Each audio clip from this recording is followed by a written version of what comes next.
आंकड़े मैं सिर्फ ये जानना चाह रहा हूँ, तो योजना मैं बता रहा हूँ, योजना ऐसा होना चाहिए जिसका आपके पास ब्लूप्रिंट पहले से तैयार, और एनडीए की सरकार ने जिन योजनाओं का लाभ लोगों को दिया वो फलीभूत हुआ। बिना घोषणा को हम पहले लोगों को लाभान्वित करते हैं और फिर उसकी सूचना देते हैं, लेकिन ये तो हताशा में पहले घोषणा कर रहे थे, चूंकि इनको पता था कि हम आने वाले हैं नहीं। अब उसके पहले एसआईआर का हंगामा मचाए, चुनाव आयोग पे उंगली उठाए, अब रिजल्ट आ रहा है तो रिजल्ट आने से एक रात पहले इनको पता था कि रिजल्ट में इनका क्या हाल होने जा रहा है, तब ये घोषणा कर रहे हैं हंगामा मचाने का। अब अगले दिन से ईवीएम पे टिकरा फोड़ेंगे, तो उसके लिए भी हम लोग पहले से तैयार हैं, चुनाव आयोग भी तैयार है और बिहार पुलिस भी पूरी तरह से मुस्तैद है कि अब जो अगला आरोप लगाएगा, अगर कोई उपद्रव करेगा, अगर कोई हंगामा करेगा तो पूरे सख्ती से निपटा जाए। मुझे लगता है कि ये इस आशंका के साथ नहीं अभी बहस करनी चाहिए कि कोई हंगामा होगा। ये लोकतंत्र है, वोट हुआ है, सबके सामने हुआ है, एक वोटिंग प्रक्रिया के तहत हुआ है और सभी राजनीतिक दलों ने इस वोटिंग प्रक्रिया में हिस्सा लिया है।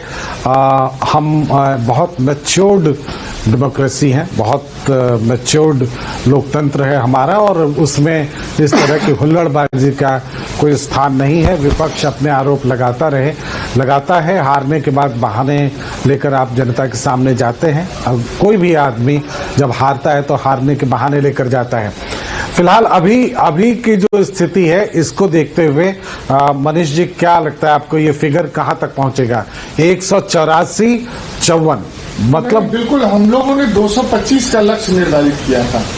225 तो बाकी क्यों छोड़ दिया था? लक्ष्य पे एनडीए जो है वो सभी 243 सीट पे तैयारी, कुछ सीट तो चाहिए ना उनको भी, कुछ एमआईएम भी लड़ रही है, कुछ राजद के लोग भी लड़ रहे हैं, कुछ बेचारे नए नवोले पार्टी के लोग हैं वो भी लड़ रहे हैं, तो कुछ इन लोगों के लिए आशा और उम्मीद का किरण छोड़ेंगे नहीं। तो बिहार में हम नहीं चाहते हैं या हमारे गठबंधन के लोग नहीं चाहते हैं कि विपक्ष कमजोर हो।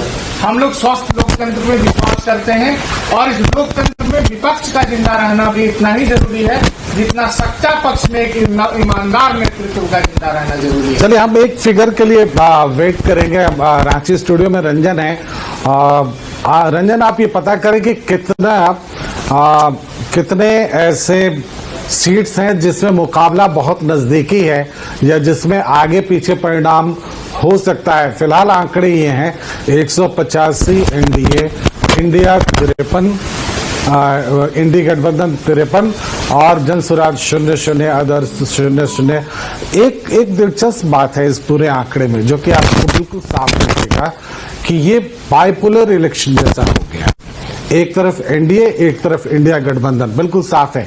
जनसुराज जैसी पार्टी जिसको लेकर बहुत ज्यादा हाइप था, पर्टिकुलरली जो दिल्ली के मीडिया की बात करें, जो ग्राउंड पर, बिहार के ग्राउंड पर उतना ज्यादा मौजूद नहीं थे। अगर आप, मैं खुद चूंकि दिल्ली में पत्रकारिता कर चुका हूं बहुत वर्षों तक, तो मेरे पास भी वहां से फोन आते थे कि क्या जनसुराज वहां सरकार बना रही है, और मैं ताज्जुब करता था कि बिहार में उसका कहीं कुछ दिख नहीं रहा। फिर ये फीडबैक कैसे जा रहा है? मेरे पास असम से कॉल आए कि क्या वहां जनसुराज का मुख्यमंत्री होने वाला है। जी, बड़ी खबर है, राघोपुर से तेजस्वी यादव पीछे हो गए हैं 1273 वोटों से। ये बड़ी खबर है, राघोपुर से 1273 वोटों से तेजस्वी यादव पीछे चल रहे हैं।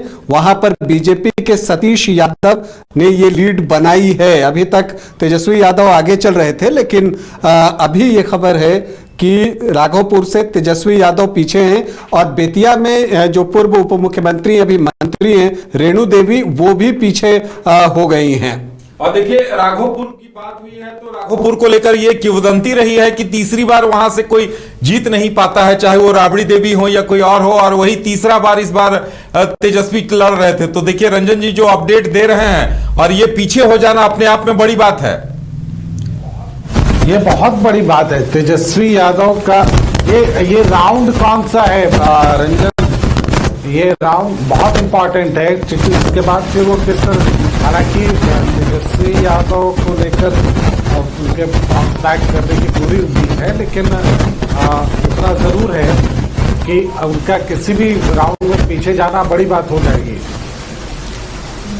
राउंड का कोई पता चल रहा है? अभी उसके राउंड बारे में का तो कुछ पता बता नहीं सकते चल हैं? पा रहा है, लेकिन चूंकि कई राउंड्स में चुनाव होते हैं तो अभी यहाँ पर ऊपर नीचे चलेगा, लेकिन फाइट तगड़ी है। कम से कम ये बात तो पता चल गई है कि राघोपुर में भी चुनाव आसान नहीं है, कांटे का मुकाबला है। बेतिया ऐसी ही सीट है, नवादा की सीट भी ऐसी ही है, वहां पर भी जो है आपको तगड़ा मुकाबला चल रहा है। बाढ़ में भी कभी बीजेपी आगे कभी आरजेडी आगे, ये चीज देखने को मिल रही है। तो कई सीटें, कुटुंबा में राजेश राम पीछे हो गए हैं, प्रदेश अध्यक्ष हैं कांग्रेस के, वहां पर हम सेकुलर के ललन राम ने बढ़त बना ली है।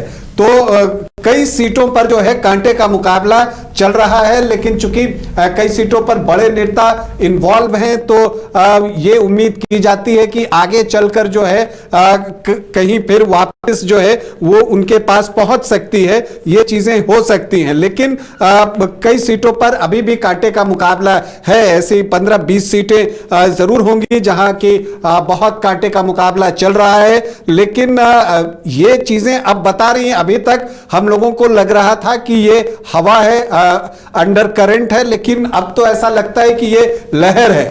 ये लहर जैसा ही दिख रहा है। अगर तेजस्वी यादव पीछे हो गए हैं, अगर वो एक बार भी पीछे हो गए तो इसका मतलब है कि ये लहर है।